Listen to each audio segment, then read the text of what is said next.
Connect. Oh yeah, that's like already. But malapad ang screen. Okay lang. Yeah. Nag-start na daw. It's live already. Pasensya kayo mga kapatid kasi inaayos pa namin to eh. Sige lang, mano-mano. Mano-mano. Pasok lang ha. Pasok lang kayo ulit mga kapatid. Maganda pa naman sana ang ating topic ngayon. Okay na ba? Ayan na. Okay. Alright, live na tayo, no?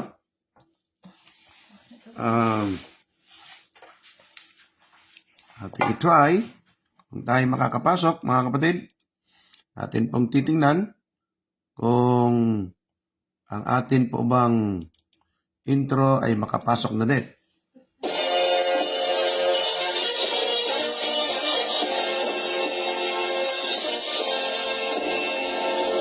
Jesus is coming again program. Jesus is coming again program. Jesus ay darating at di magluluwat siya'y darating. Kaibigan, umandakang siya ay salubong. Jesus is coming again program. Inyong makakasama at mapapakinggan ang kilalanang tagapagsalita sa ating Jesus is coming again program. Evangelist Cesar Diaz-Viso Jr.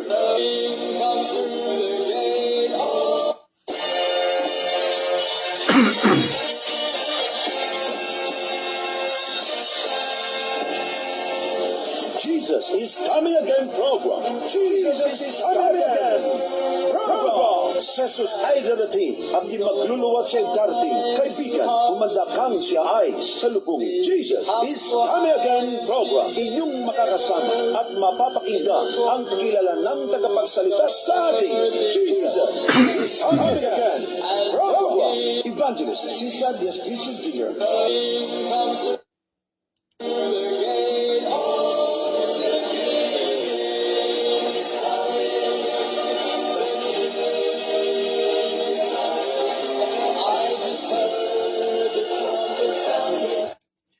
Alright, magandang umaga sa inyong lahat dyan, mga kapatid, sa dako po ng Pilipinas.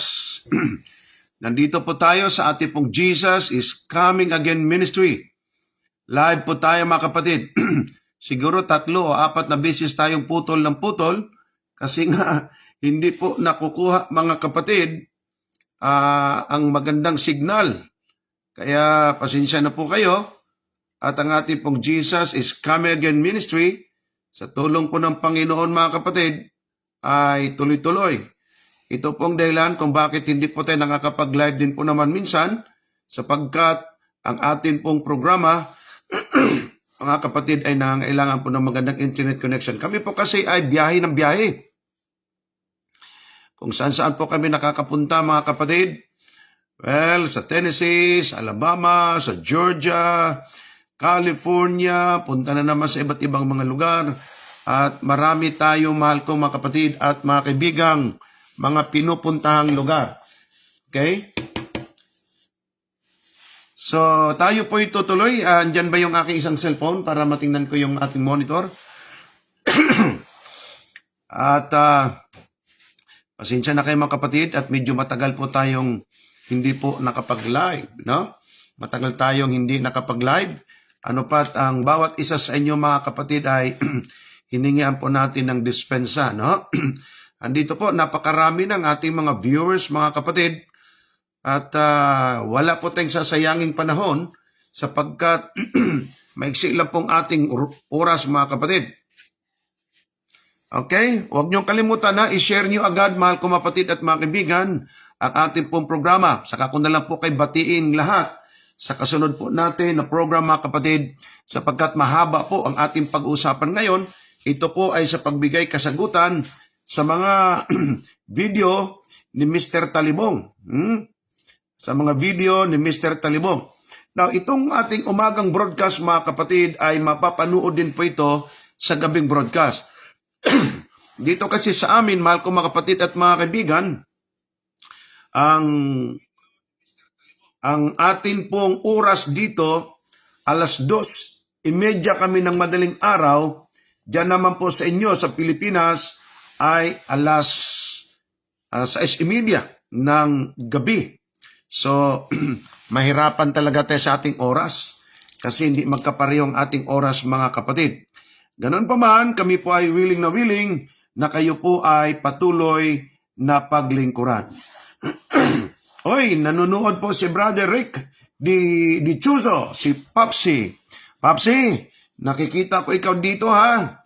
At si Mamsi din pa naman ay atin pong pinasasalamatan bawat isa sa inyo, mga kapatid. Alam ko namimiss po ninyo ang ating live, mga kapatid. Ngunit wala tayong magawa. Malimit, mahina pong aming signal, mga kapatid. Maraming gumagamit dito. No? Kailangan po natin ng mas magandang signal sana. Kaya lang, di na bale. Tuloy-tuloy tayo, mga kapatid. Tayo po'y mananalangin.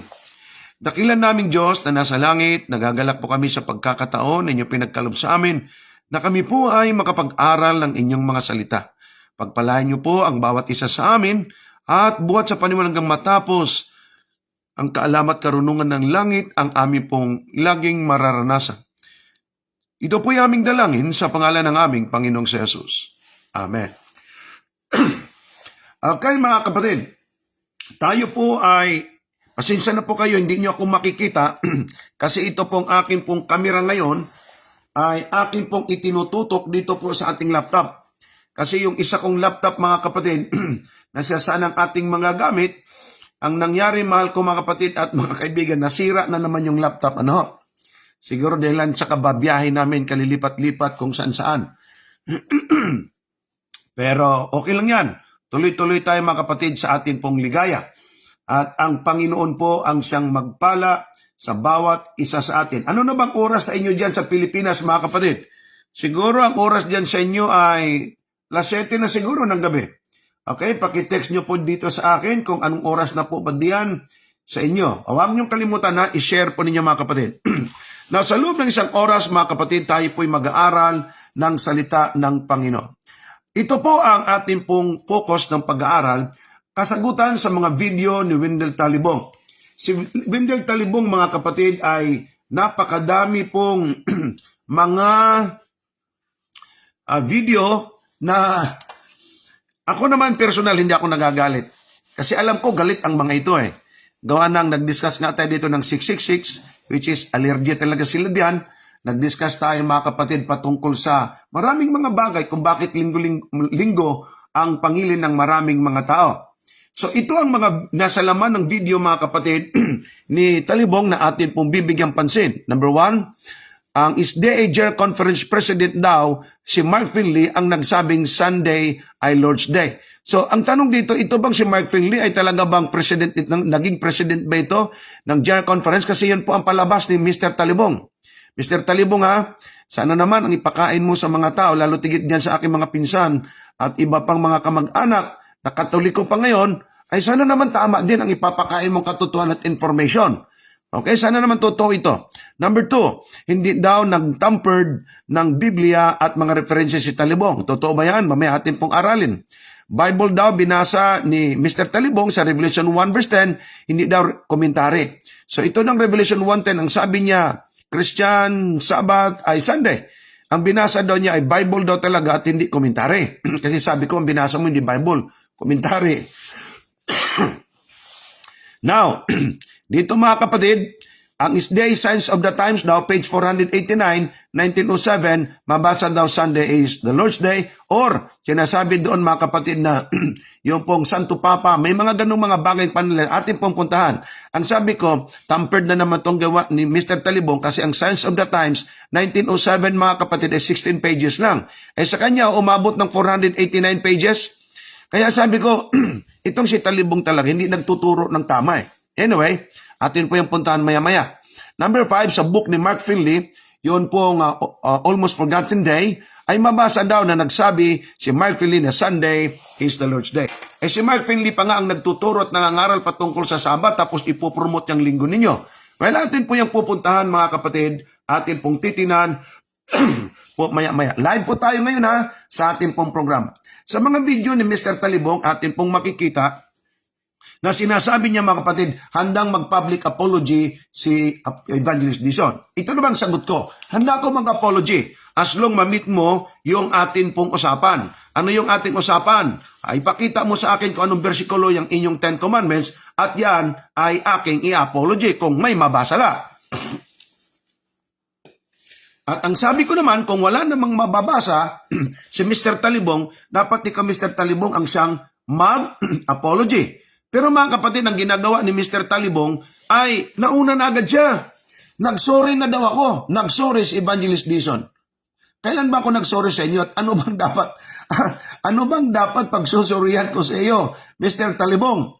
Ikaw na nga itong talibong na nanglimbong, ikaw na nga itong talibong na talagang tingnan mo parang patibong na sa kaluluwa ng maraming mga tao. Wala ka nang nabasa na mangiling ka tuwing araw ng linggo. Pero darating yung panahon, gagawa kayo ng Biblia ganyan. Maniwala kayo, mga kaibigan. Mangyayari po yan. Okay? So, ang sabi ko ay titigil ako pagka nabasa mo yung bersikulo mong sinasabi na mangiling tuwing linggo. Ay wala ka pang nabasa. Pero ikaw ay very assuming nagsorry na si Dizon. Well, mga kaibigan, natin pong pupuntahan yan. Napansin po ba ninyo itong dito sa bandang ibaba kung nababasa po ninyo? Medyo malabo po eh. Sabi ni Talibong, binago na talaga niyang usapan. Mag-public apology na si Isday Pastor Cesar Dizon Jr. Titigil na kung mabasa Sunday ay Christian Sabbath. Mr. Talibong, huwag mong baguhin ang usapan. Niluloko mo na naman ng mga tao eh. Hindi ko sinabing basahin mong Sunday ay Christian Sabbath.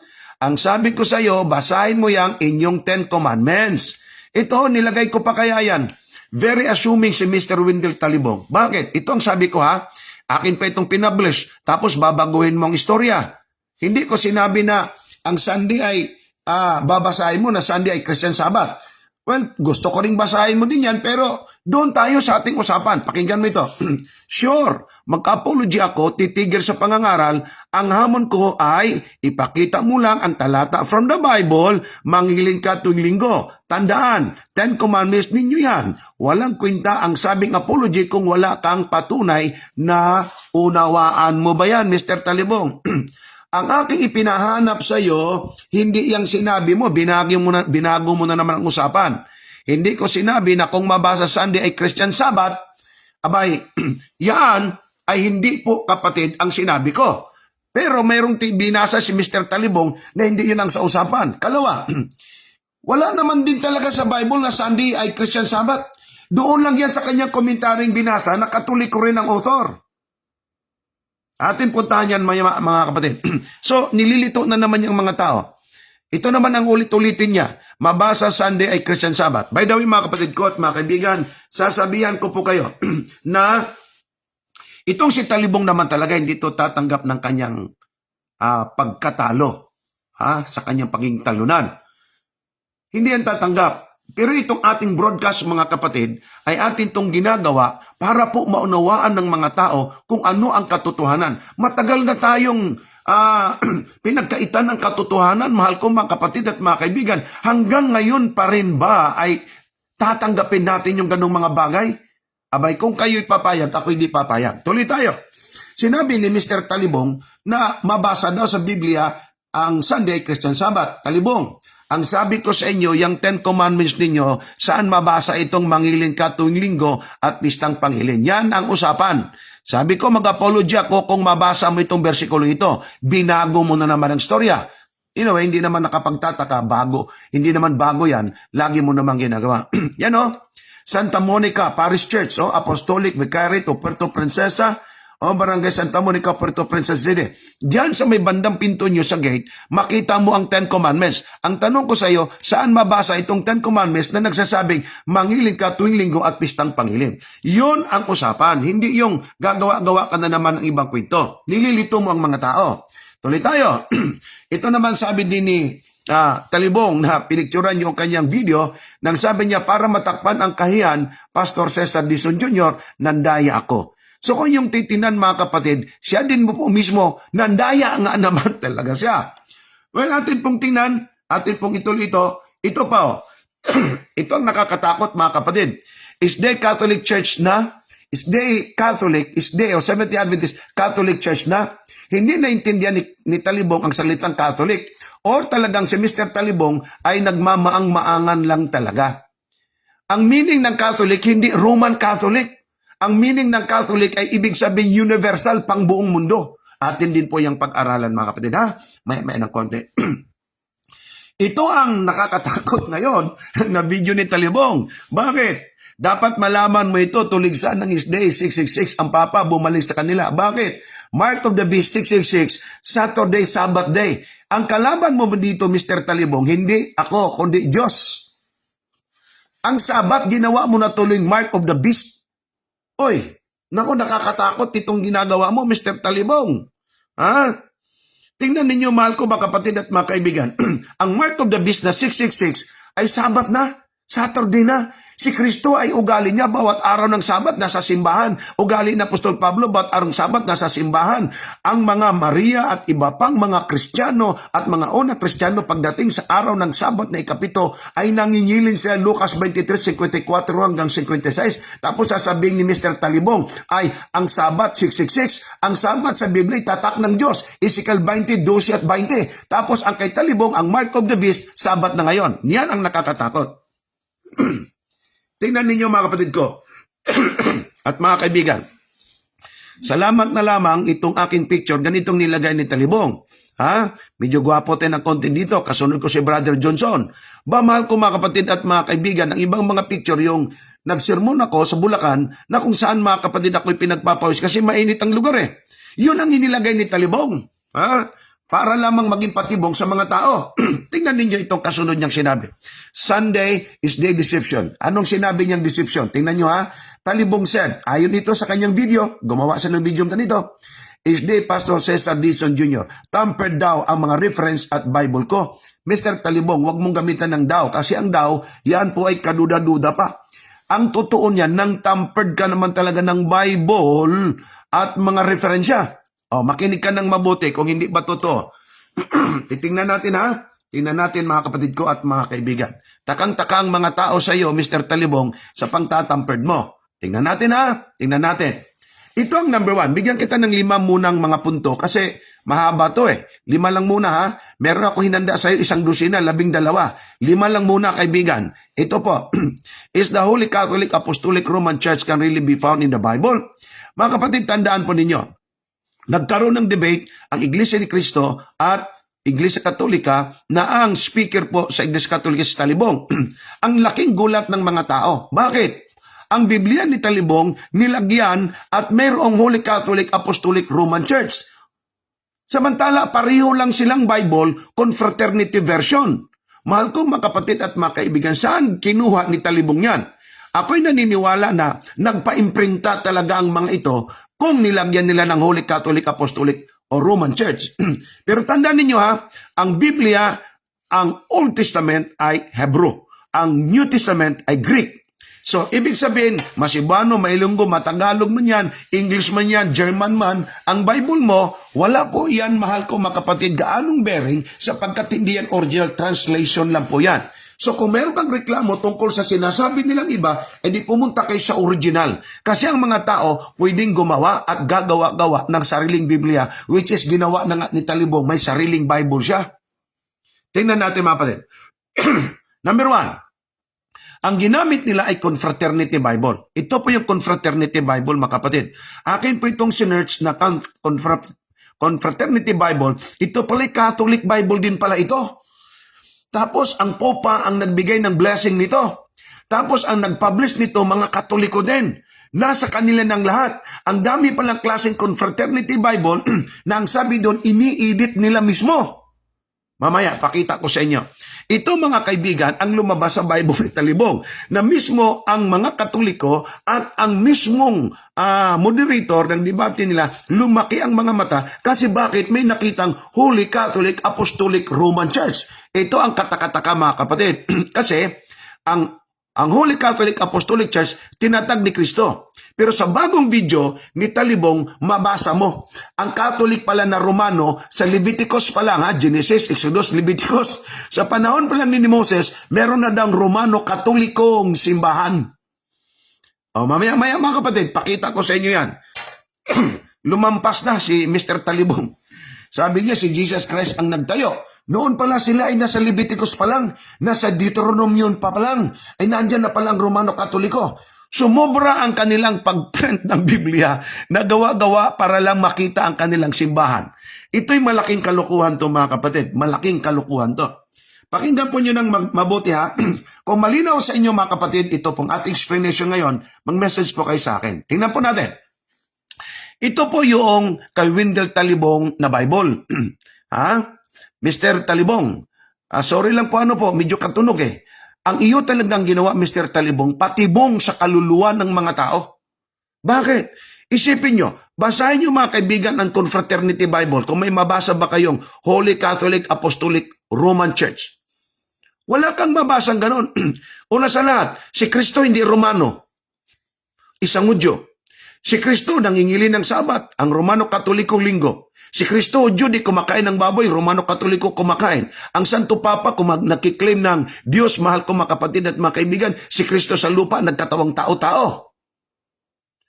Napakalayo na agad. Anyway, nagkaroon tayo ng discussion sa bagay yan. Kaya nga ang sabi ko, saan yung Confraternity Bible mo na merong Catholic Apostolic Roman Church? Bakit? Kasi kung meron yan sa Bible ni Talibong, puntahan natin ng Greek kung meron ba doon sa original ha? Sa original mismo, kung meron bang Holy Apostolic Roman Church. Kasi kung wala sa original, isa lang ang konklusyon. Gawa-gawa lang nila ni Talibong yan. Nakuha po yung punto mga kaibigan, mga kapatid. Ating tuloy ha. Ito, isearch natin sa internet itong Confraternity Bible. I-search natin mga kapatid kasi ni-research ko eh. Tulad halimbawa, ito mahal ko mga kapatid at mga kaibigan, Confraternity Bible po ito. Mabasa po niya, maliliit palakihan natin.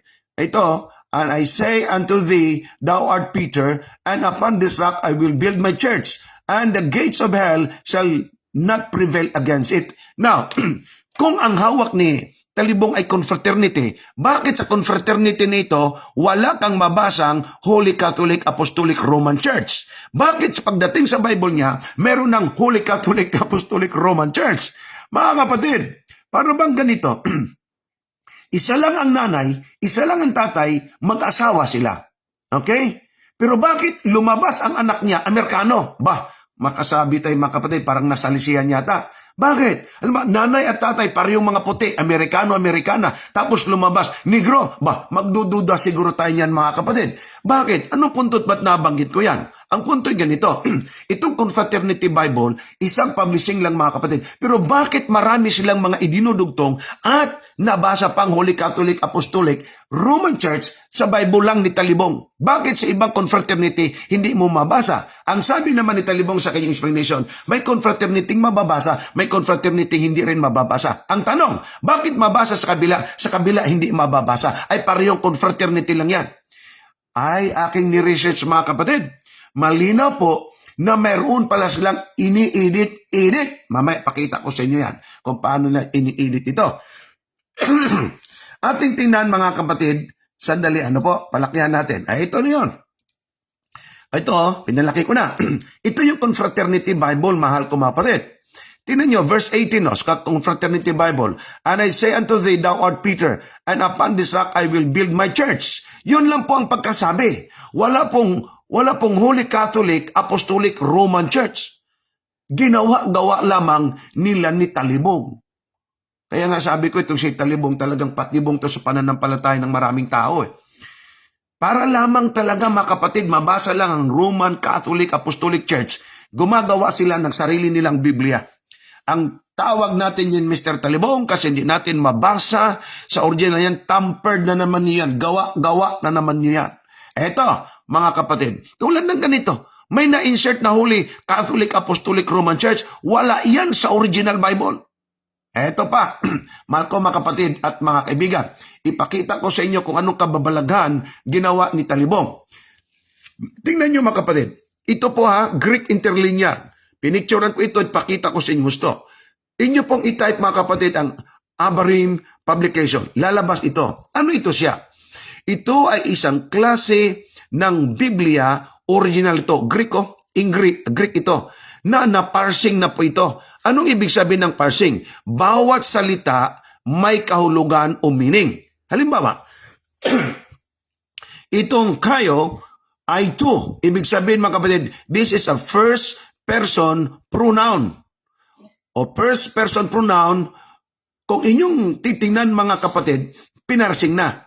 Ito po mga kapatid ay conjunction. Okay? Pag sinabing to you o toy, ibig sabihin second person, personal, dative, ito mga kapatid. Na kung inyo namang titingnan itong I say which is a verb, ito naman mga kapatid, ito yung tinutukoy ko sa inyong pinaparsing. Ibig sabihin, hindi mo talaga pwedeng dugtungan ng ibang meaning o ibang kahulugan dyan sapagkat mapaparsing ka. Kung ito, ano ito sa Greek, ano yan sa Greek, ano yan sa Greek, ano yan sa Greek, tulad nito. Petros, Peters kung sa English pa. That is a noun, name, nominative. Kung inyong titinan, hindi mo pwedeng idugtong dyan ang Roman Catholic Church kasi paglabas sa parsing, dapat nandyan ka sa Greek, dapat lalabas ka rin sa English. Ngayon, wala sa Greek, nasa Bible ni Talibong, ano ang punto doon? Hindi, ginawa-gawa lang ni Talibong yung Bible yon. Kung ating basahin mga kapatid, medyo hindi tuwid na klaseng pagka-English ito kasi nga word for word ito, word by word translation from Greek. Grammar parsing codes. Inyong tingnan mga kapatid. First person I to you, I say that you are Peter. And unto to this, to rock, I will build of me the assembly and gates of Hades, not they will exert control over of her. So kanyang makikita, wala kang makita diyang Catholic, wala ka rin makita diyang Apostolic, lalo nang wala kang mabasa diyang Romano. Yan ang original. Ngayon ang tanong, saan pinagkukuha ni Talibong yan ang kanyang versyon? Mga kapatid, pakita ko sa inyo kung paano nila pinaggagawa-gawa at gumagawa sila ng sarili nilang Bible. Ito pong masabi ko sa inyo. Mr. Talibong, hindi ako galit kahit maggawa pa kayo ng 10,000 klaseng Biblia ninyo na confraternity. Matutuwa pa nga ang mga 70 Adventist sa inyo Bakit? Sapagkat ito'y hula na ng Biblia sa matagal ng panahon at hula ito ng Spirit of Prophecy sa matagal ng panahon, mahal ko mga kapatid, na babaguhin ang kautusan ng Diyos. Nangyari na yon. Babaguhin ang salita ng Diyos. Mangyari din yon. Tingnan ninyo. Ang kalendar natin, 7 araw ay Sabado. Gumawa naman ang mga Katoliko na ang kanilang kalendar hindi na Sabado 7, kundi ang linggo na unang araw, tumalon at naging 7. Maraming kalendaryong ganyan mga kapatid. Kahit cellphone ninyo, merong ganyan na. Ngayon, may Biblia kang nang mabasa, Domingo at Linggo. Itong nakakatakot. Wala naman talaga sa Bible. Meron pang binasa si Talibong, Bible na binasa niya na ang Sunday ay Christian Sabbath. Wala yan sa Bible. Go to the original always. Go to the original. Alam niyo, mahal ko mga kapatid at mga kaibigan, kung kayo'y madaya, kasalanan na lang ninyo yan. Bakit? Kasi pwede naman kayo talagang mag-trace, pwede naman ninyong basahin yan doon personal. Yan, mahal kong mga kapatid ko at mga kaibigan, ang punto. Tuloy natin. Tingnan natin itong Confraternity Bible, mga kapatid ko. Ito, New Catholic Edition. So, ibig sabihin, ang edition ito ay Catholic. Anong klase ito? Sa spine of 1957, New Catholic Edition, Confraternity Bible. Na ang tanong, sino po mga kapatid ang nag-edit nito? Ang nag-edit nito mga kapatid ay mga Catholic scholars. Tapos nagkaroon ng mga revision. Binago din nila, nagkaroon din ng revision sa pamagitan ni Bishop Richard Coloner. Kung inyong papansinin mga kapatid, ang nag-revise, Catholic, Bishop pa. Tapos ang nag-edit nito, mga Catholic scholars pa. Kung inyong titinan mga kapatid, ang Confraternity Bible, wala itong pinakibahalos doon sa Douay Bible na Catholic version. Kung inyong titinan mga kapatid, mismo ang Pope, may tinarbaho din pala dito. Pakinggan ninyo. Ito yung translation history ng Confraternity. The history of translation project that result in the Confraternity Bible. 1941, nagkaroon sila ng revision. After nung nagkaroon sila ng revision sa pamagitan nitong bishop na ito ang nangyari mga kapatid. Pakinggan nyo Tingnan natin. Upon release of the CCD's New Testament in 1941, ito na yon, 1941 revision. Translation work, tingnan nyo translation work began on the Old Testament. So, nag-umpisa sila sa Old Testament. Sa Old Testament pa lang, may nirituke na sila. Tuloy. Then, on September 30, 1943, 2 years after ng 41, Pope Pius XII issued the encyclical Divino Affante Spirito, which na-stress ito kapatid, the importance of diligent study of the original language and other cognate language so as to arrive at a deeper and fuller knowledge of the meaning of the sacred text. Especially Pius XII characterized, tingnan niyo kapatid ha, characterized the original language text as having been written by the inspired author nor himself. Tama yan? Kung inyong pansinin mga kapatid, siya mismo. Kaya itong Confraternity Bible pala, mahal kong mga kapatid at mga kaibigan, talagang tinarbaho nila ng gusto. Tinarbaho nila ng gusto. Again ha, hindi tayo natatakot mga kapatid at hindi po tayo nagagalit sa mga ito. Baguhin nyo na ng baguhin yung Biblia. Alam nyo kapatid, wala kang mabasang mangilin ka tuwing linggo. Pero darating at darating ang panahon, mababasa po natin yan na magkaroon sila ng translation, maglilimbag din sila ng Bible. Mabasa ba na ang linggo ipangilin? Yung tanong ko, mabasa ba ang linggo ay laging ipangilin o tuwing linggo mangilin ka? Ang mangyari niyan mga kapatid, i-atras ko na yung aking hamong yan. Bakit? Kasi gagawa na sila ng sarili nilang Bible tulad nitong tinatawag nating confraternity. Sa confraternity mga kapatid Bible, sa Old Testament, mabasa mo na Catholic Church. Ganyan. Sa Leviticus may Catholic Church na. Sa Deuteronomy may Catholic Church na. Bakit? Kanilang nirotoke, ginawa nila, nagkaroon ng revision. Ito ngayon, tingnan natin. Tingnan natin mga kapatid ha, tuloy-tuloy natin. Ito, ang Confraternity Bible, tingnan ninyo. Abbreviation mga kapatid, CB. Complete Bible published, 1941. Ito'y nagkaroon ng maraming release kapatid kasi nagkaroon na naman sila 1952, 1969. Ito mga kapatid, copyright, kailan lamang? Several published between 1941 to 1969. Nagkaroon sila ng several. Ilan ito yung several ka mga kapatid? 2, 3, 4, maybe 10, maybe 15, several. Ibig sabihin maramihan. Nakakatakot ito mga kapatid. Ang salita ng Diyos, kanila na talagang tinatampered. Kaya no wonder kung itong si Talibong ay mang-tampered, okay lang. Si Talibong talaga ang classical Catholic. Bakit? Sapagkat gawain naman talaga ng Catholic, mismo ang Pope nag-angkin na kanilang binago ang 10 utos na ang Sabat na 7 araw, inilipat nila sa araw ng linggo. Ito mga kapatid ang katotohanan. Tuloy natin ha. Tingnan ninyo. Ulitin natin. Matthew 16 verse 18. Wala kang mabasang Iglesia Katolika Apostolika Romana. Wala. Pero sa Bible ng mga Katoliko, dinugtong at dinagdagan na lang nila. Halos wala itong pinagkaiba. Sorry lang nga mabanggit ko. Sa mga Jehovah's Witnesses o sa saksi ni Jehovah. Sila po mga kapatid ay naglimbag din ng sarili nilang saksi ni Jehovah Bible. Ibig sabihin kung anong gusto nilang mabasa, mababasa ninyo doon. Ganon din po ang ginawa nila ni Talibong. Tingnan nyo mga kapatid, tuloy natin. Ito yung sinabi ko sa inyo na Confraternity Bible, mabasa na. Ang Catholic, nakita nyo yan? Catholic Apostolic Church. Tayo ba din? Catholic Apostolic Church. Sandali lang ha. Ipapakita ko sa inyo mga kapatid. Sana naman makita ko kaagad. Makita ko kaagad dito. Yun pong bagong video ni Talibong. Ating puntahan mismo mga kapatid. Yung kanilang network. Okay? Tingnan natin. Meron dito. Ha? Sana naman makita ko kaagad. Ito yung mga video ni Talibong. Ano? Yan. Tingnan natin to. Okay? Sana naman ito ay makita ko kaagad dito. Alright. So ito mga kapatid ay mayroon pang patalastas. Ito. Ayan, Confraternity Bible. Ito sandali lang. Palaksan natin to. confraternity version ni Talibong.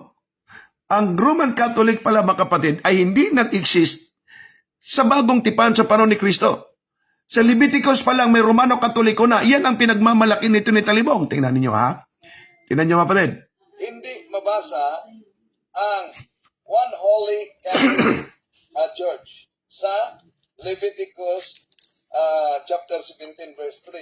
Pero sa ibang confraternity, dahil gusto nila mabasa letra por letra. Nakita po natin, mga kapatid, ito po ang ating mabasa. No?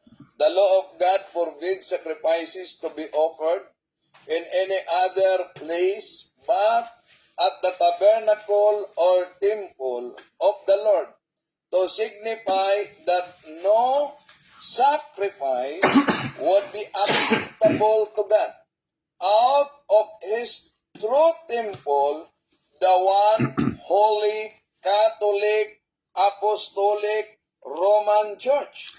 Okay. Sandali, ha? Ibalik muna natin to. Narinig nyo ba yung sinabi niyang Roman Church? Pakinggan nyo. True temple, the one holy Catholic Apostolic Roman Church. Okay. Nakita nyo? Live na live ito, dinadagdagan na naman ni Talibong. Tampered na naman to. Pag wala doon at idinagdag mo, edi anong tawag mo dyan? Tinatampered mo yung katotohanan. Ang aking lang ikipinagtataka dito, mga kapatid, ito palang Roman Catholic o yung Catholic, sinabi niya may Roman kanina dito eh. Ha? O, sa mga hindi nakarinig, ipakarinig natin ulit. at the tabernacle or temple of the Lord, to signify that no sacrifice would be acceptable to God out of His true temple, the one holy Catholic Apostolic Roman Church.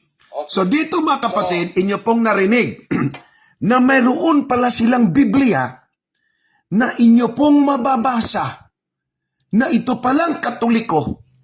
Nag-exist na pala ang pangalan nila, hindi sa New Testament na tinayo ni Jesus Christ according to their claim. Sa Leviticus pa lang pala, kiniklaim na nila na meron ng Catholic Apostolic Roman Church.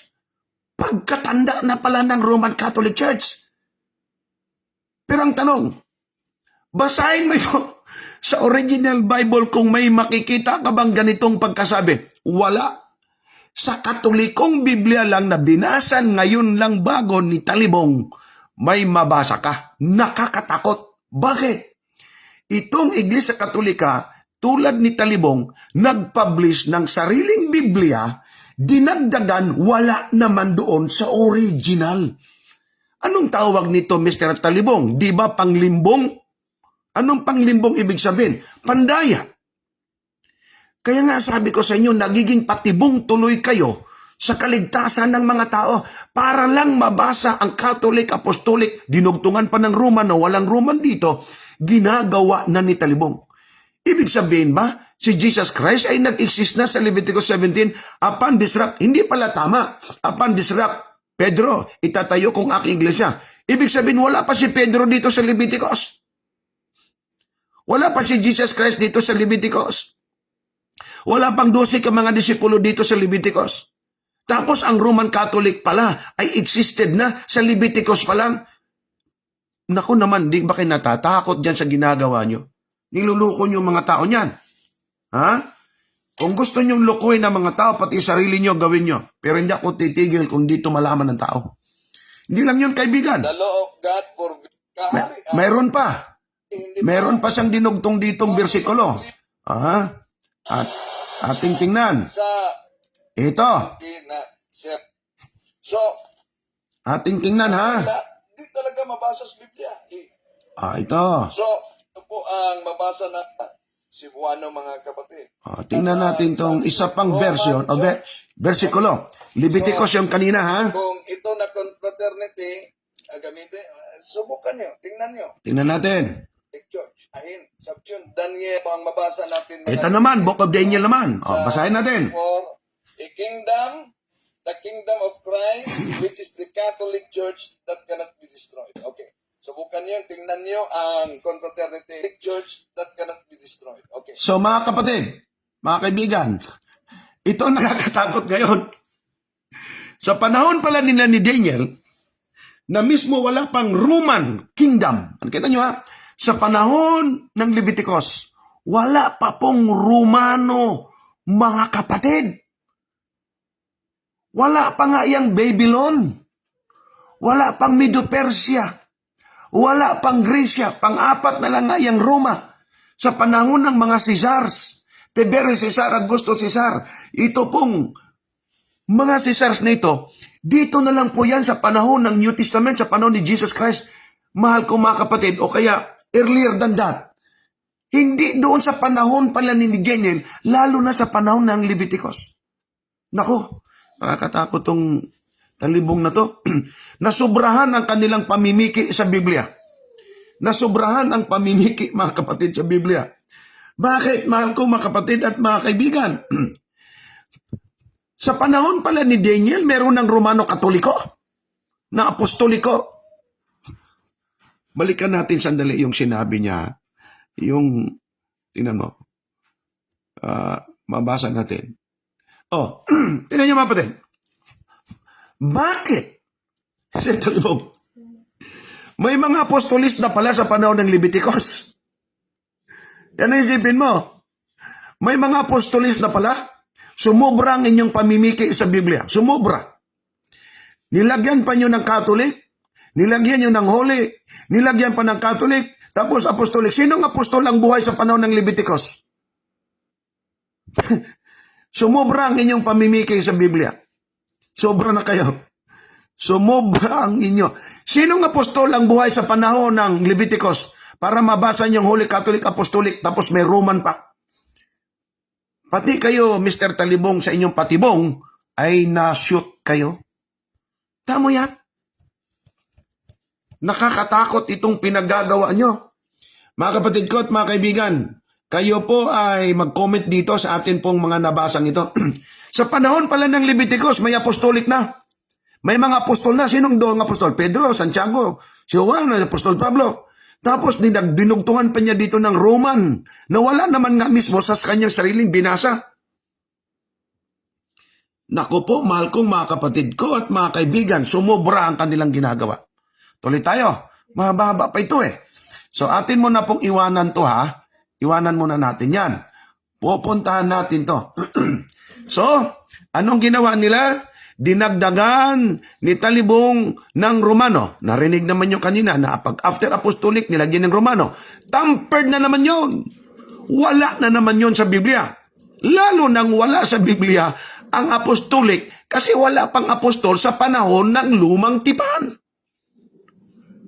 Sige nga, basahan ninyo ako kung sino siya kanilang 12 ka mga disipulo na mayroong tinatawag natin na apostol.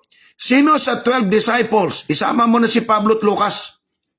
Si Timoteo. Isama mo na si Bartolomeo. Isama nyo na kung sino. Kahit isa lang sa 12 disciples, Mr. Talibong, buhay sa panahon ng Leviticus.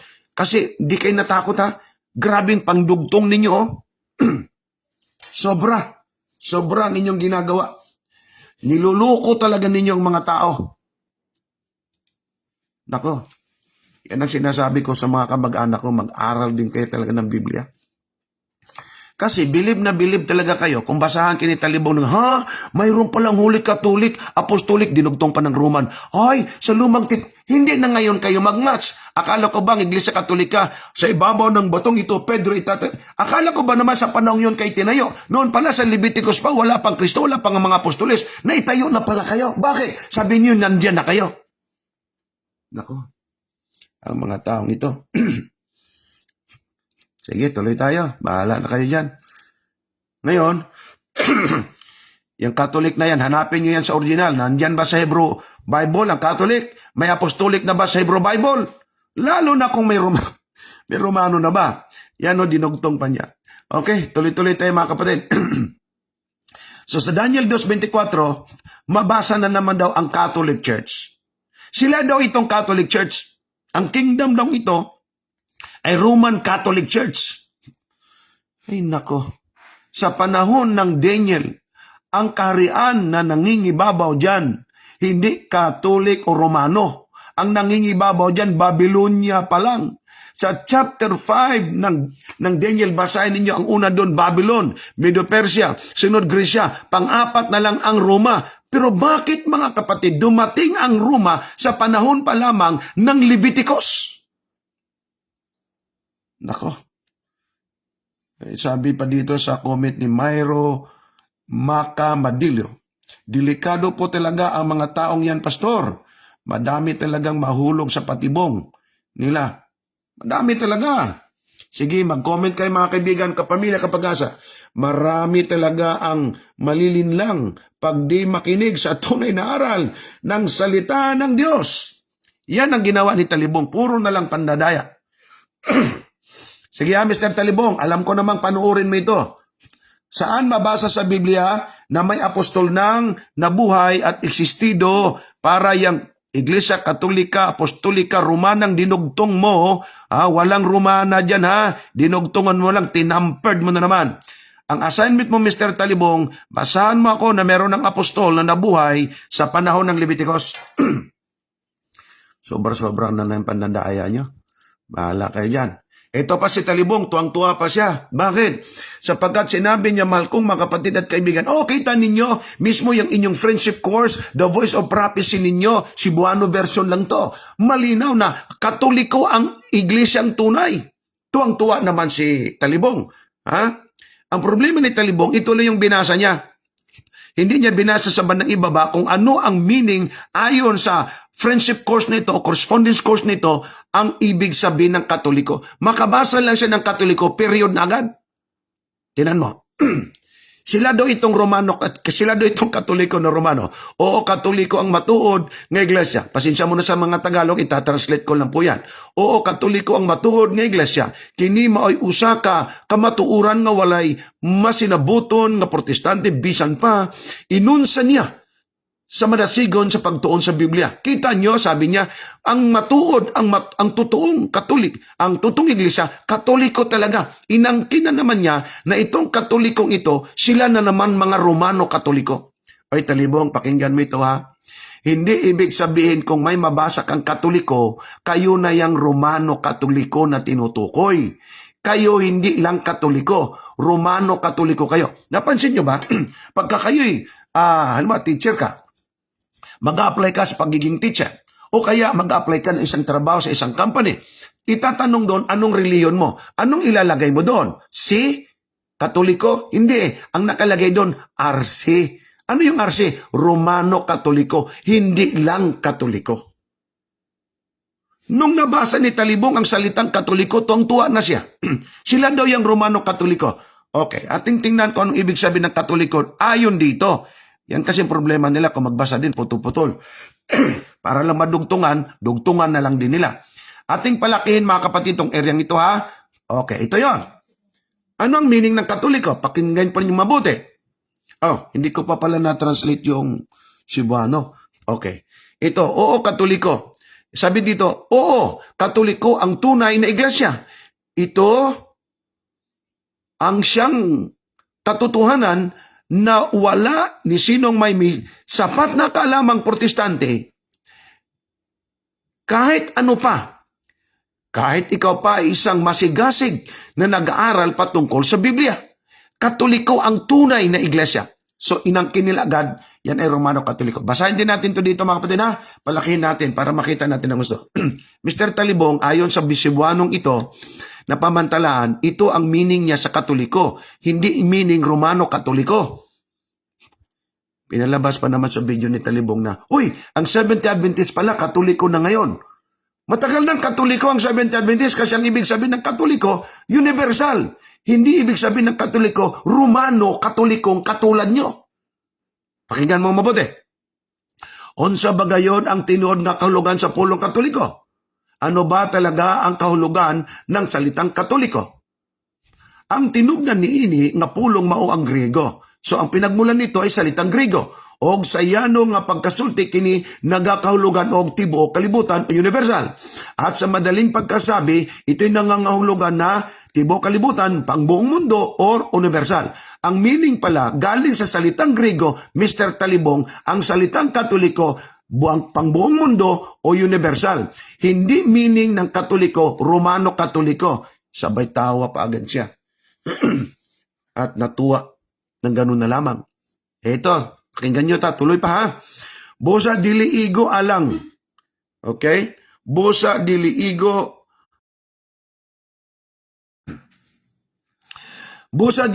alang sa usa ka relihiyong pundok ang pagkupot sa ngalang Katoliko ingon sa gibuhat sa kadaghanan.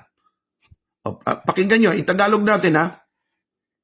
Kaya hindi nararapat na ang isang relihiyon o ang isang pulutong o pundok o grupo ang panghahawakan ang pangalang Katoliko tulad ng ginagawa ng karamihan. Kaya tulad ni Talibong, makabasa lang ng Katoliko, gihuptan dayon. Sila na kuno ng Katolikong buot ipasabot sa gisulti dire sa sinibano.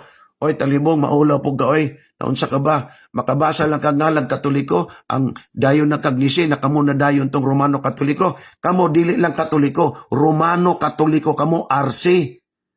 Yan ang ibig sabihin. Tapos ginamit mo pa yan. Naku naman, mayaya ka. Bigyan kita ng konting meaning kung anong meaning ng Katoliko. Ayon sa Wikipedia, dito natin sa encyclopedia kukuha kapatid. Kasi bakit? Ay hindi, libro ng mga Seventh-day Adventist yan. O sige, pagka libro ng Seventh-day Adventist, akala niyang pabor sa kanya, gamitin niya. Pagka hindi pabor sa kanya, katwiran niya, ay hindi, libro niyo yan eh. Di bale, sige, tuloy natin. What is the original meaning of the word Catholic? Ano daw ang original na meaning ng Catholic? The word Catholic with lowercase derived via late Latin Catholicos from the Greek adjective Catholicos or Catholicos, meaning universal.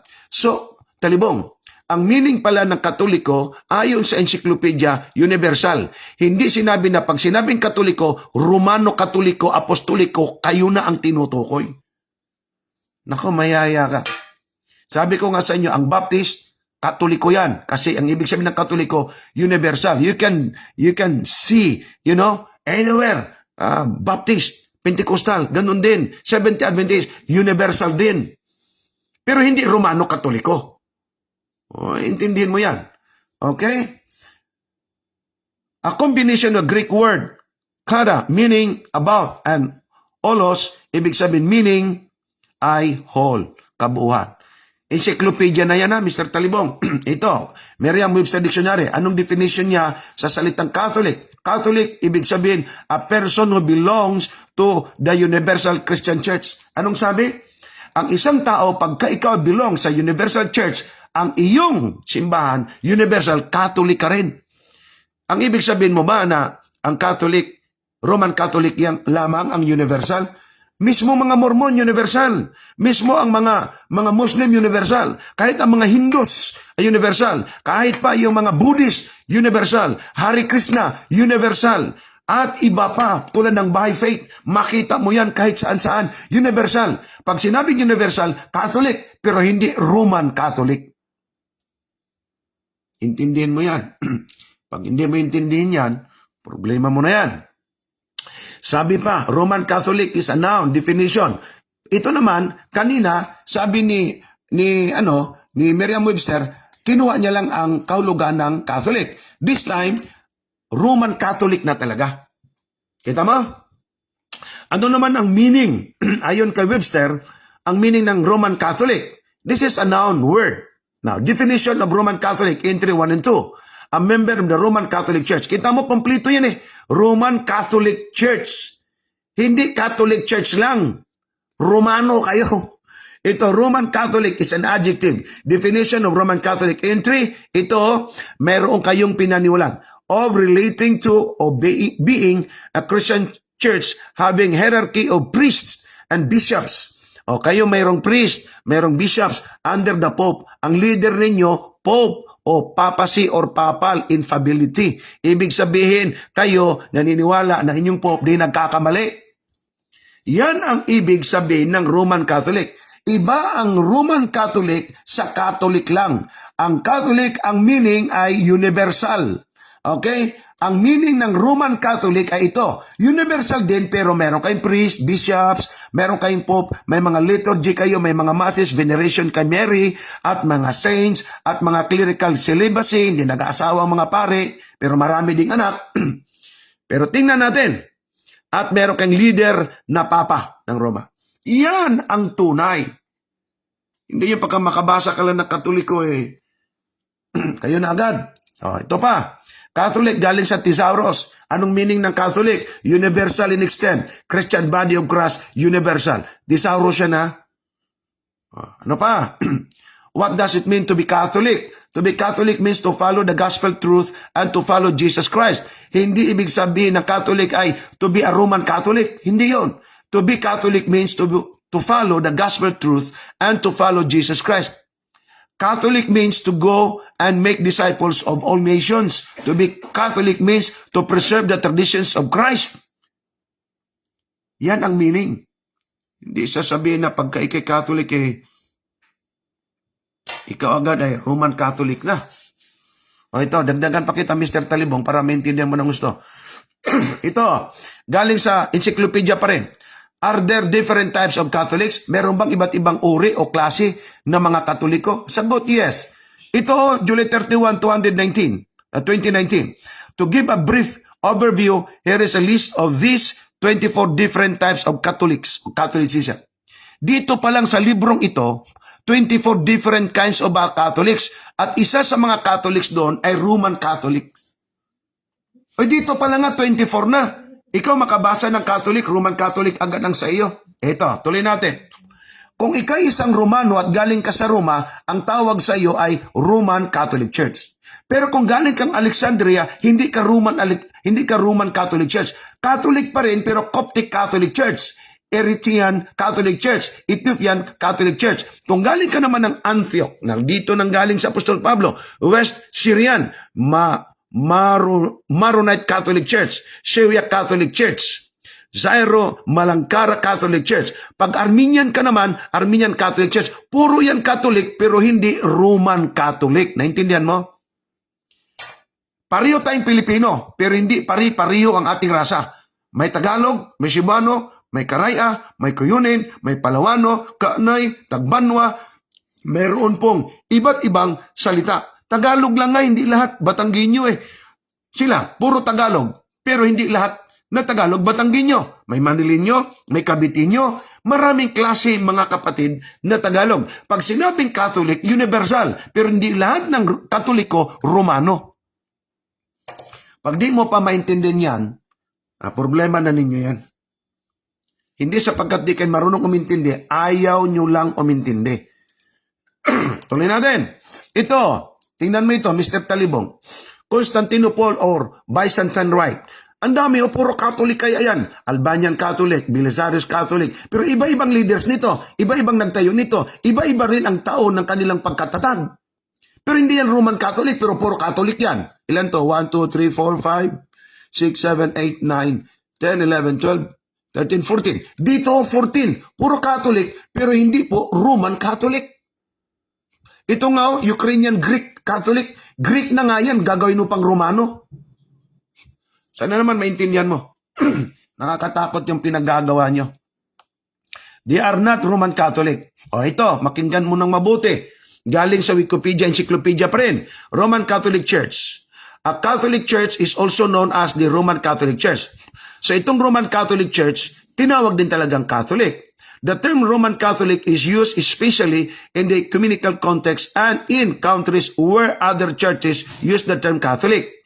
So ang ibang mga bansa, pinasok ng mga Romano, lalagyan mo ng Romano para hindi confuse sa ibang Catholic na nandoon na. To distinguish para magkaalaman. It from the broader meaning of the term. Though the community led by the Pope in Rome is known as the Catholic Church, the trait of Catholicity. And thus the term Catholic, tingnan mo ito Mr. Talibunga, the term Catholic are also ascribed, ibig sabihin titulo din, nararapat, na patungkol din. The term Catholic are also ascribed to denominations such as Eastern Orthodox. Itong pangalan palang Catholic, kaibigan, naka-ascribe din yan sa Eastern Orthodox. Catholic din sila. Oriental Orthodox, ganon din sila. Then Assyrian Church of the East. Ito sila ay mga Catholic pero hindi Roman. Tingnan mo lang ang style ng kanilang mga simbahan. Sila ay mga Catholic pero hindi sila mga Romano-Katoliko. Ito, last na lang siguro to. In Christianity and Roman Catholic the same? Pakinggan mo, Mr. Talibong. Catholicism is the largest denomination of Christianity. And Catholicism, hindi Roman Catholic. This is the largest Christianity. All Catholics are Christians. True. Baptist, Catholic. Pentecostal, Catholic. Methodist, Catholic. Ibig sabihin, kapatid, ang salitang Catholic, Christian tayo. Okay? All Catholics are Christians. But not all Christians are Roman Catholic. Naintindihan? Ulitin ko ha. All Catholics are Christians. Baptist, Pentecostal, Superior, Mormon, Iglesia, Glipay, Seventh-day Adventist, tayo ay Christians. All Catholics are Christians, but not all Christians are Roman Catholic. Inyong tingnan yan. Tingnan nyo ito. Tingnan nyo ito. Ang definition na yan. Tuloy tayo. Atin na lang pong lampasan yan. Tuloy tayo. So what kind of Catholic are you? Intindihin mo yan ha, Mr. Talibong. Ngayon, ating pinag-aralan, wala naman pala yun. So atin pong nakita na wala naman talaga sa original Greek at saka Hebrew Bible yung Holy Catholic Apostolic Roman Church. So anong ginawa ninyo? Ay di tampered. Ikaw pang may sabi, nang tampered daw ako. Huwag mong gamitan ng daw. Talaga naman. Na ito, Mr. Talibong, para magkaintindihan tayo, assignment mo number 2. Basahan mo daw ako sa Greek. Greek ha, original, na sulat ng mga apostol yan. Kung meron bang Holy Catholic Apostolic Roman Church. Assignment mo yan ha, Talibong ha. Holy Catholic Apostolic Roman Church. Yan ang iyong assignment number 2. Ang assignment number 1 mo kanina, kasi sinabi mo sa Leviticus pa lang may Roman Catholic na, apostolic pa, sinong apostol ang buhay sa panahon ng Leviticus? Okay? Para makuha mo ang salitang apostolic. Yan. Yan ang punto niyan. So number 1 yan. Ang number 2, Mr. Talibong, walang iba kundi ating makita iyong ginawa ito. Nilukom na naman mga tao dito eh. Sabi mo lumabas sa Seventh-day Adventist Church Magazine. Ang pangalan, Signs of the Times Magazine. Na ang sabi mo, mabasa ang ganitong mga pananalita. Mr. Talibong, ang kasalanan mo dito 3. Number 1, walang Signs of the Times na colored sa panahon ng 1907. Nang tampered ka na naman, pati picture, tinatampered mo pa. Ikalawa, ang magazine ng 1907, 16 pages lang. Pero sa iyo, umabot pa ng 489 pages. Siguro umabot pa ito ng 500. Ano ito? Kodigo Penal ng Pilipinas? Ano yan? Libro? Magazine nga eh. Sa iyo naman 489. Naintindihan mo ba yung 489? Ganun na yan. Halos isang rim na ito ng coupon ban. Tapos sasabihin mo, nang tampered daw ako. Ay anong pangtawag mo nito? Sige nga daw, pakitaan mo ako kahit isa. Ito, assignment mo number 3. Pakitaan mo ako ng Signs of the Times Magazine na mayroong page na 489. Kahit 100 pages na lang. Okay? Pagka nakita mo at meron kang naipakita na Signs of the Times Magazine na umabot ng 489 pages, talo ako, Mr. Talibong. Magazine ha, naintindihan mo naman sigurong magazine, di ba? Liwayway Magazine, Times Magazine, at iba pang mga magazine. Maninipis lang yan. Pero sa iyo, 489. Sige, Mr. Talibong, pangatlo mo itong assignment. Anong Signs of the Times pwede mong ipakita na umabot ng 489? Pangatlong kasalanan mo, wala sa 1907 ang ganitong mga salita. Tapos nilagyan mo pa ng ... So anong itatawag ko sa iyo? Wala naman ito. Sabi po, nang tamper daw ako ng Bible at saka itong mga referensya. Huwag mong gamitan ng word na mga. O kaya daw, sapagkat totoo naman. Ha? Kasalanan mo dito 3. Number 1. Ito, black and white yan. Pakita ko muna sa inyo mga kapatid. Ito yung black and white. Kay Talibong colored. Pero ang iyong makita, mahal ko mga kapatid at mga kaibigan, ito yung 1907, Signs of the Times. Ang kay Talibong, colored. Ito yung page to, ito yung front page, ito yung second page. Ang kay Talibong, colored. Pero kung tingnan nyo sa internet, ang Signs of the Times na tinutukoy niyang 1907, black and white. Ngayon, Mr. Talibong, anong itatawag ko sa'yo? Ayaw mong tawagin kang tampered man. Itatawag na lang sa'yo sinungaling. Naintindihan mo? Grabe ka. Wala ka talagang konsensya. Pati iba naman Signs of the Times, tinatampered mo pa. Ito, 1907, black and white yung kanilang 1907, no? Black and white yung mga papel nila. Sa iyo naman, ginawang colored. Ang colored, dumating na lang yan, mga 1970, 80, 90, colored. Kung may colored man konti doon, pero hindi umabot ng 1907. Alam mo ba kung kailan ang First World War? Ang First World War, ang unang digmaan sa buong mundo, 1914. Ito 1907, mas matanda pa di hamak ito sa First World War. Saan ka makita ng First World War? Colored na. Walang ganon. Pati nga yung mga, makita mo yung kanilang mga eroplano, talagang black and white eh. Pati yung kanilang mga pelikula, black and white. Yan, mahal ko mga kapatid at mga kaibigan. Intindihin nyo yan. Kung ayaw intindihin, ayaw nang bahala dyan. Sunod tayo. So itong number 2, Signs of the Times, Mr. Talibong, itong sinabi kasi yung tinampered mo, wala ito, nilagay mo. Ang page mo pa naman, 489. Tapos, sa halip black and white, ginawa mong color. 3 dito ang kasalanan mo. Plus, itinuro mo pang-4 na ito daw ay meron dito. Yan ang tawag niyan. Eh di, dakilang the tampered man. Yan ang katotohanan. Mag-overtime tayo ng konti mga kapatid. Gusto kong matapos ito. Pangatlo, sinabi ni Talibong na ito daw, libro ni Mark Finley ay hindi daw niya tinampered-tampered. Patawa-tawa pa siya. Kasi bakit? Sabi niya mga kapatid, si Diso nagsabi na ang honor daw ay double N. Ano yan? Nununor? O, tumawa pang taong ito. Ating tingnan mga kapatid, kasi hindi matanggap ni Talibong. Kaya nga sinabi kong, nang tampered na naman si Talibong. Bakit? Ang honor niya double N. Yan o, sa iyo naman talaga galing yan Talibong. O, mamaya, pakita ko sa iyo video mo. Hindi lang yan ang mali mo. Ha? Pati ang day mo, DY. Dapat may A yan kung marunong ka mag-spelling. Ipakita ko sa iyo itong iyong video.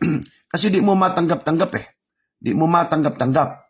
So, ating ipakita kay Talibong ang kanyang video. Okay? Sandali. Uy, nawala. Sige, di bali. Ating tingnan dito. Ating tingnan, mga kapatid at mga kaibigan. Ito. Ating tingnan. Iyang sinabi niyang honor. Okay? Titingnan natin sandali. Dito banda yon. 33. Ito. Ang nakasulat. Ito po ang nakasulat. Tingnan, sabi niya, Kanila mismong aklat. kanila mismong aklat. Pansinin niyo mga kapatid, kung 2 in ba ang nakasulat. Ito po ang nakasulat. Yan ang reklamo niya. Wala daw talaga. The New Testament tells the week holy in honor of the resurrection of Christ. O, tingnan niyo. Sa kanila mismong aklat ito, nasabi niya tamper dahil ang honor, 2 in. Ano po ang basa niya sa honor? Nonor? O, kita mo, nunor. Okay. 2 in ang nakita. Okay. Kaya sinabi ko sa kanyang tinampered niya at hindi yun ang sulat ni Mark Finley kasi sa spelling pa lang, mali na talaga. Okay, pakita ko sa inyo mga kapatid. Dinownload ko yan, Mr. Talibong, yung iyong mga sinasabing yan. Okay, I hope nandito yon. Okay? Tingnan natin. Revelation chapter. Ito. Tingnan natin mga kapatid, yung sinabi niya. Komento niya, paano kung nagpakita siya ng Friday? Oh, tingnan mo ha. Sige. Kanina sa video niya, nakabarong siya. Ngayon naka-t-shirt na itim. Dahil Ito. Pakita niya yung kanyang honor na double N na hindi niya matanggap. ang nakasulat, yung picture talaga, ilabas natin. O, ito.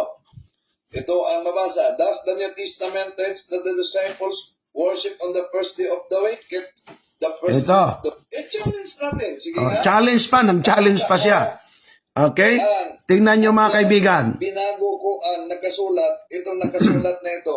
Does the New Testament teach that the disciples worship on the first day of the week? Wait, answer.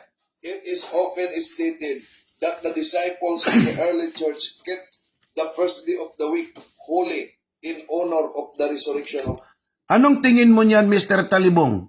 Hindi double N? Ano yan? 3, 4, 5? Paarte-arte ka pa at magsasabi kang, ano yan? Nununur? Kaya sinabi ko, nang tampered na naman to si Talibong. Ako'y naniwala si Dr. Finley marunong yang mag-spelling, Mr. Talibong. Ha? Marunong din mag-spelling yan. Tapos sasabihin mo pa, nununur? Eh ano bang tingin mo dyan? O ikaw naman talaga yung nagsalita, oh. Anong sabi Mukha mo naman talaga yan. So kung iyong titingnan, mahal ko mga kapatid at mga kaibigan, ito pa sinabi pa niya na sino ang ating paniwalaan? Si Dison o si Mark Finley na General Conference President ng Seventh-day Adventist? Sinabi pa niya na si Mark Finley daw ay presidente ng General Conference. Isang panglilin lang na naman yan. Patibong na naman yan, Mr. Talibong sa kalulang marami. Mamaya pakita ko sa iyo kung president ba si ng General Conference si Mark Finley. So akin lang pong pinakita sa inyo mga kapatid ang punto pong ito para maging malinaw. Kasi ang ginagawa ni Mr. Talibong, ang iba niyang mga video, pinang-i-erase niya, pinang-alis na niya eh. Pinang-alis na niya. So ang ginawa ko para hindi malis, i-download ko para hindi niya pwedeng maitanggi. Alright, yan mga kaibigan ha. Nagreklamo siya. Ano daw ang kanyang, kaya nga sabi ko tinampered na naman niya kasi maling spelling. Hindi niya matanggap maling spelling niya. Ikaw naman nagsalita niyan. Pati nga ang day mo mali-mali. So anong tawag ko dito sa ginawa mong ito? Bugos. Tampered. Sana maintindihan mo. Pero hindi ayaw mong intindihin, nasa iyo yan. Nasa iyo yan kung ating titingnan. Paki-charge. Tingnan sandali ha. Pero yun naman yata ito. Okay. Tuloy natin. Okay, mga kaibigan. So yan Talibong, nakita mo na yung mali mong tinuturo. Ako yung umalma at sinabi ko, hindi ito kay Mark Finley. Bakit? Spelling pa lang mali-mali. Pero sabi niya, mabasa daw talaga. Di na bali. Puntahan natin mga kapatid ang libro niya na sinasabi. Ito, itong si Talibong, kung magbasa hanggang dito lang. Hindi niya binasa ang kabuuhan. Tingnan ninyo mga kaibigan. Does the New Testament teach that the disciples worship on the first day of the week? Meron dang question ganito. Sumagot din ang libro na ang kanyang palabasin, si Mark Finley ang sumagot nito. Pakinggan mo ha. It is often stated. Ano daw? Ito'y madalas na sinasabi. Pero walang bersikulo. Madalas na sinasabi that the disciples, meron lang nagsasabi na ang mga disciples and the early church kept the first day of the week holy in honor of the resurrection of Christ. So anong sinasabi dito? Hanggang dyan lang si Talibong magbasa Hindi niya tinuloy-tuloy ang pagbasa. Mr. Talibong, mismo dito sa iyong librong binasa, napatibong tuloy sa iyo. Bakit? Ito pakinggan mo. It is often stated that the disciples and the early church kept the first day of the week. Napakinggan mo, mayroon lang nag-state nito. Mayroon lang nagsabi nito. Pero kung ituloy mong basa, after the period, Mr. Talibong, kasi ang in-underline niya lang, ito lang gusto niya. Pero hindi niya binasa ang kabuuan. Tingnan mo. The Bible, Talibong Bible na to. The Bible teaches, ang Biblia ay nagtuturo clearly, malinaw. Biblia ang nagtuturo ng malinaw. However, that the disciples observe the seventh day Sabbath. So ano ang inobserve ng mga disciples? Hindi Sunday.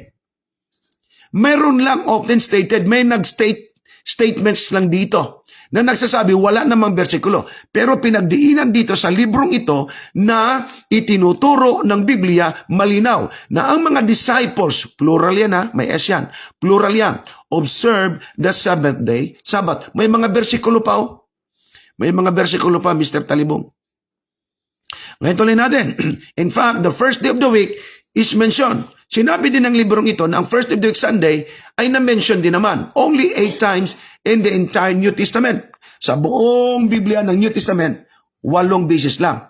At isa dito sa 8 beses, mahal kong mga kapatid at mga kaibigan, Matthew 28:1. Ano nakalagay? After the Sabbath at dawn on the first day of the week, Mary Magdalene and other Mary went to look at the tomb. Tanong, meron bang Sabat sa panahon ni Jesus Christ? Yes. Pagkatapos ng Sabat, first of the week, saan sila pumunta sa araw ng linggo? Sa sementeryo, Mr. Talibong, sa tomb. 16 verse 2, saan sila pumunta sa first of the week? Tomb uli, sementeryo. Mark 16 verse 9, wala na dito kasi naputol na. 8 itong mga talata.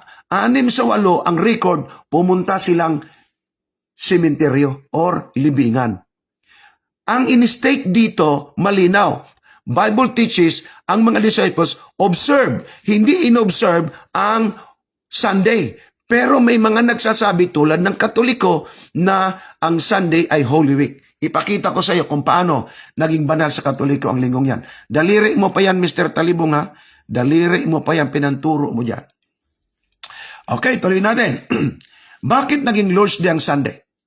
Ayon sa kanila, ginamit niya pa ang libro ni Mark Philip. Dito wala kang masabi na mabasa na Sunday is the Lord's Day. Ang mabasa mo lang Lord's Day. Kaniya na namang pinipresume, ina-assume, mga kaibigan, assuming na ang Lord's Day, Sunday na agad. Bakit? Ito kasi pakinggan mo Mr. Talibong. Why do we keep Sunday instead of Saturday? Jewish Christians continued to observe Sabbath but met together at the end of the day on a Saturday evening. So ang mga Christian pala kahit pa mga Hudyo, mga unang Kristiyano, nangingilin sila ng Saturday. Pero itong emperador, pakinggan mo rito, it was Emperor Constantine who decreed that the Christians should no longer keep the Sabbath. So malinaw yan. Ito palang mga Christian nag-keep ng Sabbath. Pero ang emperador nito na isa ring salbahe, kung inyong titingnan, ay nagsabi, should no longer keep Sabbath ang mga Christians and kept only to Sunday. At ito ay patungkol sa Venerable Day of the Sun. Kasi ang mga pagano ay sumasamba sa sun, kaya nga dyan galing ang Sunday. Araw ng mga araw nila yan. Ano sa Tagalog ang sun? Araw. Ano sa Tagalog ang day? Araw pa rin. Yan ang katotohanan. Ngayon, kung itype mo ang Lord's Day, lalabas nga Sunday. Pero bakit naging Sunday? Samantala Saturday naman. O ito, encyclopedia uli. Kung inyong itype ang Lord's Day, lalabas ito. Nakita niyo itong number 2, meron din po dito mga iba pang numbers, number 3 and 4. Kung inyong i-click yan, lalabas ang source ng mga sinasabi dito. Saan ang lalabas? Ito yun ang lalabas. Ito ang lalabas, mga kaibigan. Tingnan ninyo. Galing kay Rick Christians 2005. Traditional Festival Multicultural Encyclopedia. So, encyclopedia din palang pinanggagalingan nito. Na mabasa mo rin sa encyclopedia ito. For even in the Roman Church, there were still those who claim, like Saint Caesarius of Ars, o Arles, 475-43, that the whole glory, pakinggan mo ito Talibong nga, that the whole glory of the Jewish Sabbath, ano daw, ang lahat ng glory ng Sabbath na to, had been transferred unto Sunday. Ang Sunday, tinawag na nilang Lord's Day, nung kanila nang mailipat. Malinaw? Tuloy tayo. Transfer na lang po yan. So, ang Lord's Day ay first day of the week na nila. Kaya puro na lang yan, Lord's Day, Lord's Day, Lord's Day, Sunday. Noong inilipat na nila. Hindi naman ako nakikipag-away na ang Lord's Day ay hindi Sunday. Kasi Sunday nga ang Lord's Day kasi inilipat na nga nila. Noong inilipat nila, ang kanilang Lord's Day, Sunday na tulad ni Talibong. Kaya mga kaibigan, ingat-ingat po tayo. Ito ang sinasabi ni Talibong ay hindi transferred. Alangan namang gagaling ka pa sa encyclopedia. Ito, Lord's Day. Ito mga kaibigan, pakinggan nyo mag-iingat. Ayon sa encyclopedia, Lord's Day, anong meaning? Ayon sa encyclopedia. In Revelation 1:10, Kita nyo, pati yung Bible nila, ang Revelation 1:10, nilagyan nila ng Sunday. Wala yan sa original Bible. The Apostle John used Kyriake Mera. Okay? It was the Spirit of the Lord's Day. In a way, apparently, familiar to his readers, early Christians understood this meant that he was worshiping on Sunday.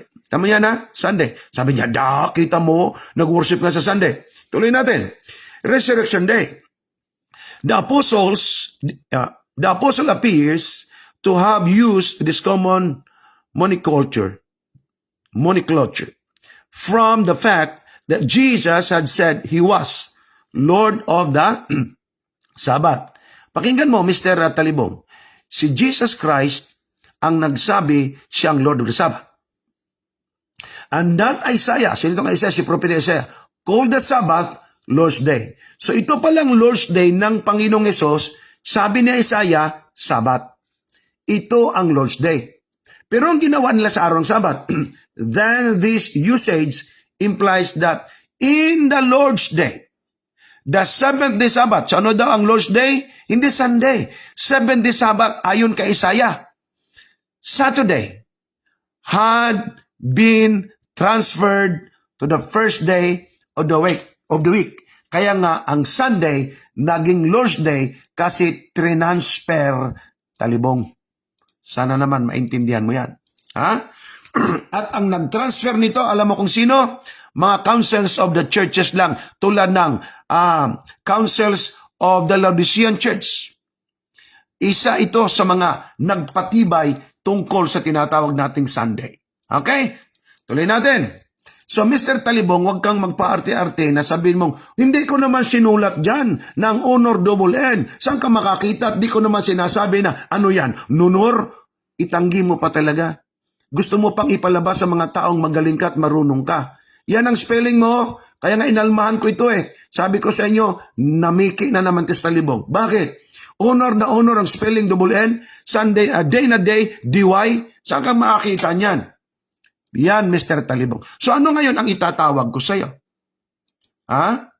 Wala yan. So anong tawag? Tinampered mo na naman ang libro ni Mark Finley. Number 4 tayo. Dito tayo, malapit na. Sabi ni Talibong, si Mark Finley daw ang paniwalaan. Bakit? Sino daw ang paniwalaan? Na sumulat, the almost forgotten. Si Mark Finley na sumulat, na presidente ng General Conference, o si Dison? Oy, Mr. Talibong, paniwalaan mo to. Kahit di mo na ako paniwalaan. Kasi kanyang itinuturo ang Sabat. Na minamali mo naman, ang Sabat na tinuturo niya, Sunday. Sa barista kaya to. Mabuti sana kung Dominguista yan. Okay? Now, tingnan mo kung paano mo naman piniki at nilinlang mga tao. Para lang mapagdiinan na mabigat ang iyong sinasabi, Seventh-day Adventist New Conference na nang sabi niyan. Ipakita ko sa iyo, nang sinabi mo na presidente si Mike Finley, kasinungalingan. Ipakita ko sa iyo direktamente sa internet. Ito, Mr. Talibong, list of presidents of the General Conference of the Seventh-day Adventist. Tingnan mo nga kung merong Mark Finley dyan. Tingnan mo. Ang kauna-unahan, Byington. Number 2, James White. Number 3, John Andrews. Number 4, James White uli. Pang-5, George Butler. Number 6, James White uli. Pang-7, George Butler. Pang-8, si Olsen. Number 9, si Erwin. Number 10, si Daniels. Number 11, si Spicer. Number 12, Charles Watson. 13, Mac Elheny. 14, si Branson. 15, Fugor. 16, Pearson. 17, Wilson. 18, Falkenberg. 19, John Paulsen. 20, Ted Wilson. Malkong mga kapatid at kaibigan, ito ang presidente na president ngayon. Saan ang Mark Finley mo ang sinasabi? Ikaw, Talibong, patibong ka talaga sa kaluluwa ng marami. Ang tinuturo mo mali-mali. Wala sa katotohanan. Yan ang dapat mong maintindihan.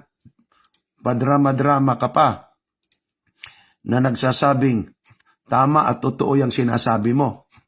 Wala sa katotohanan. Okay? So ano namang itatawag ko sa iyo ngayon? Hindi naman totoo itong sinasabi mo. Okay, huwag kitang tabing tampered man. Anong itatawag ko sa iyo? Sinungaling man. Ano ibig sabihin sinungaling man? Nagsisinungaling ka nga naman. So, General Conference President? No. Yan yung mga presidente. Pang 20 si Ted Wilson, wala po yan. So, anong itatawag ko sa iyo? Mr. Tampered Man. O, hindi na lang tampered man, kasinungalingan ang iyong ginagawa. Panglima, para matapos na po ito. Sinabi mo, Bible talagang binasa mo. Talibong, ang binasa mo hindi Bible. Saan ka makita ng Bible? Nilagyan mo ng Revelation 1:10. Tapos, ang laman ng Revelation 1:10, ganito kahaba. Mga kaibigan ko, mga kapatid ko, mga kaibigan, mayroon bang bersikulo sa Biblia na ganito kakapal, ganito kahaba ang sinasabi? Ito ay hindi Bible. Komentary lang ito ni Thomas Paine sa volume 2 niya. Ito yung komentary niya. Hindi yan, talibong, Bible. Okay? Kung i-search mo yan sa internet, ito ang lumabas. Ito yung verse. Ito commentary, ito yung verse. So ang verse na ito, verse 10, yan lang ang laman. I was in the spirit of the Lord's day and I heard behind me a great voice of a trumpet. Ito naman, commentary niya sa verse 10. Ang ginawa mo naman, ginilagay mo ng Revelation 1:10 para magmumuka na ito ay bersikulo. Ano naman ang ginawa mo? Tinampered mo naman ang Biblia. Pagkadami pa namang sinabi mong words sa bersikulo. Kung hindi mo naintindihan kung anong komentary, ipakita ko sa iyo. Kung i-type mo ang aklat ni Thomas Paine, a paraphrase on the Acts of the Holy Apostle upon all the epistles of the New Testament, lalabas agad ito. Isa sa lalabas, commentaries. Ano ito commentaries? Commentaries, New Testament Biblical Studies. Si Thomas Paine ang may author niyan. Mr. Talibong. Itong libro ni Thomas Paine, commentary. Kung di mo naintindihan ang commentary, ipakikilala ko sa iyo na itong binasa mo, volume 2, commentary yan, hindi yan versikulo. Ito, Talibong. Tinampered mo ang katotohanan. Pakita ko sa iyo tulad nito, Seventh Adventist, Bible commentary yan. Ito, Bible commentary ng Seventh Adventist yan. Ito, Bible commentary nito, hindi ng Seventh Adventist, kundi Interpreter's Bible, commentary yan, hanggang volume 12. Kaya nga, ang kay Thomas Paine, may volume 1, 2, and 3, hanggang volume 6 pa nga yan eh. Ito naman, galing naman ito sa commentary, the Book Merchant Jenkins, the Interpreter's Bible Commentary, up to volume 12 din yan. Meron ding tinatawag Expositor's Bible Commentary, mayroong Believer's Bible Commentary, Bible Expositor's Commentary, merong Matthew Henry, may Adams Clark din naman, at meron ding Expositor's Bible Commentary. In short, lahat ng mga ito ay mga komentary. Ang iyong binasa, Talibong, hindi Bible, komentary ni Thomas Paine na iyong ipinapalagay at ipinapakain sa mga tao na ang itinuturo mo, Bible. So ano itatawag ko na naman sa iyo? The tampered man. Ang Revelation 1 verse 10, hindi ganito kakapal ang bersikulong mabasa mo. Bigyan mo na ako ng Revelation 1:10 na ganito kakapal. Yung totoo lang ha. Yung totoo lang. Huwag tayo mandaya para lang matupad ang gusto. Mga kaibigan, tanong, si Talibong ba hindi ng limbong? Hindi ba sa nandaya? Talagang si Talibong ay nandaya. Gumagawa-gawa ng sarili niyang Biblia. Kaya, Mr. Talibong, talagang forever mo nang tatakyan, that tampered man. Okay? Ako ay hindi galit sa iyo. Hindi rin ako magagalit sa iyo. Kahit gumawa ka pa ng 10,000 video against sa Seventh Adventist, I don't care. Gusto ko nga araw-arawin mo ang pagbatikos mo. Makasampu ka na. Buuhin ko na naman yan. Mag-discuss na naman ako sa live. Tapos, maka-20 ka. Di dalawa na naman. Gawin nyo araw-araw yan. I don't care. Bakit? Mas gusto ko ngang araw-arawin ninyo para makumpare ng mga tao yung pinagsasabi ninyo. Ang nakakatakot, kayong Katoliko ay gumagawa ng sariling Biblia na sa original Greek and Hebrew wala, pero mabasa sa inyong Biblia, Holy, Catholic, Apostolic, Roman Church. Tapos kayo nag-exist pala hindi sa New Testament. Nag-exist pala kayo doon pa sa Leviticus, doon pa sa Daniel. May Romano Katoliko na palang simbahan. Tapos apostolic pa. Sinong apostol ang buhay sa Leviticus? Sinong apostol na buhay sa panahon ni Daniel? Meron kang assignment ng 3. Number 1, sinong apostol na buhay sa panahon ni Leviticus? Kasi inyong simbahan, apostolic, Romano, Katoliko kayo, di ba? Ikalawa, saan mabasa sa Biblia, isa man lang, na may binanggit na Apostol Pablo, Apostol Pedro, Apostol Mateo, Apostol Lucas, Apostol Marcos. Okay? Yan ang iyong assignment, Mr. Talibong. Okay? At saka may pangatlo pa yung nabanggit ko kanina. Sana naman ipalabas mo yan sa video mo. Well, mahal ko mapatid at mga kaibigan, wala na po tayong panahon na magpatuloy po sa unahan. I hope ito pong ating kunting pag-aaral, mahal kong mga kapatid, ay nakapagbigay sa inyo ng panahon na inyo pong masuri ang mga kasulatan. Maaari po ba mga kapatid na kayo po ay mag-comment ngayon? Okay? Galing kay Rex Malti. His day is a true church, no doubt about it. Good job, Pastor Dison. More power. God bless sa iyo, kapatid. Meron din dito mga kapatid. Comment. Galing kay Jack Ladra. Uy, kuyaw man di ay nis Talibong. Pastor, maayo na lang gani nga, na-rebuild nimo ang tinuod kasi nagmukha pa namang siyang tama. Mukhang tama lang.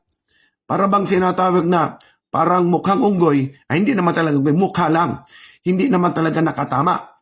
Tama ang presentation niya sa mata ng iba. Hindi alam ang totoo at tama at napakagaling ni Talibong. Ay, magsalita ba naman ganyan kung di magaling yung manampered at di magaling magsabi ng kasinungalingan? Okay, galing naman kay Ken Pals. Pastor, napakalinaw po ang paliwanag mo. Kahit grade 1, nakakaintindi sa paliwanag mo. Talibong lang hindi umiintindi. Tama, hindi talaga umiintindi yan. By the way, mga kaibigan, ito masabi ko sa inyo. Hindi po natin ginawa ang videong ito para maniwala at makabig si Talibong. Mamatay na lang yan, hindi ang magbabago si Talibong. Liban lang kung sumunod yan sa panawagan ng Holy Spirit. Hindi po ako galit sa mga Katoliko. I love the Catholic Church. Pati pangalan ko at buhay ko, tinataya ko dito. Bakit? Sapagkat I love the Catholic Church. Diyan ako galing. Huwag mong turuan ng kasinungalingan, Mr. Talibong, ang mga Katoliko. Ang ituro mo yung totoo at tama. Para patas naman. Hindi yung para lang magpatuloy kayo dyan sa inyong programa. Kahit mali, gawin nyo. Mantakin mo, may mga apostolis na sa panahon ng Leviticus. Holy Catholic Apostolic Roman Church. May mga Romano na sa panahon ng Leviticus. Magayos-ayos ka nga. Hindi mo inayos yung pagtuturo nyo. Ang dami nyong mapaligaw. Dami nyong mapaligaw. Nakakaya. Itong ating live ngayong umaga, mga kapatid, sa inyo, ay atin po itong ipapalabas din naman mamayang gabi. Para yung hindi makapanood sa umaga, makakapanood live sa gabi. Tayo po'y manalangin, mga kapatid. Salamat po, dakilang Panginoon, sa inyong mayamang pag-ibig. Patnubay pagpapala, kabuti at kagandang loob. Pagpatawad niyo, Ama, kung kami po'y nakapagsalita ng labis o ako'y nakapagsalita ng higit. Sa inyo po, Panginoon, aming iginagawad ang lahat ng papurit pa sa salamat at itinataas namin kayo. Sapagkat kayong dapat purihin, sambahin at pasalamatan sapagkat kayo ang Diyos ng katotohanan. Salamat po, Ama, sa lahat pong ito. Pagpalain po ang aming mga kapatid, mga Katoliko, Romano. Sana naman ay mabuksan ang kaisipan at hindi lamang kumampi sapagkat gustong kumampi, kundi talagang mananaliksik sila ng katotohanan. Ito po ay aming dalangin sa pangalan ng aming Panginoong Jesus. Amen. Maraming salamat, mahal ko kapatid at mga kaibigan, sa inyo pong patuloy na pagsubaybay. Ako po inyong kapatid ni Kristo, nagsasabing ang Diyos ng langit nawa ang magpala sa ating lahat. Marami pong salamat.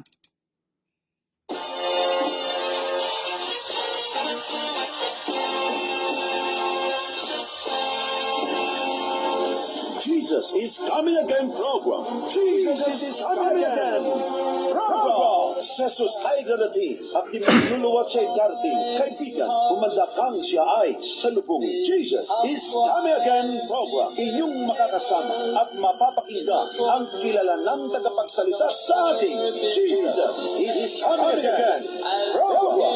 Evangelist Cesar Diostisio Jr.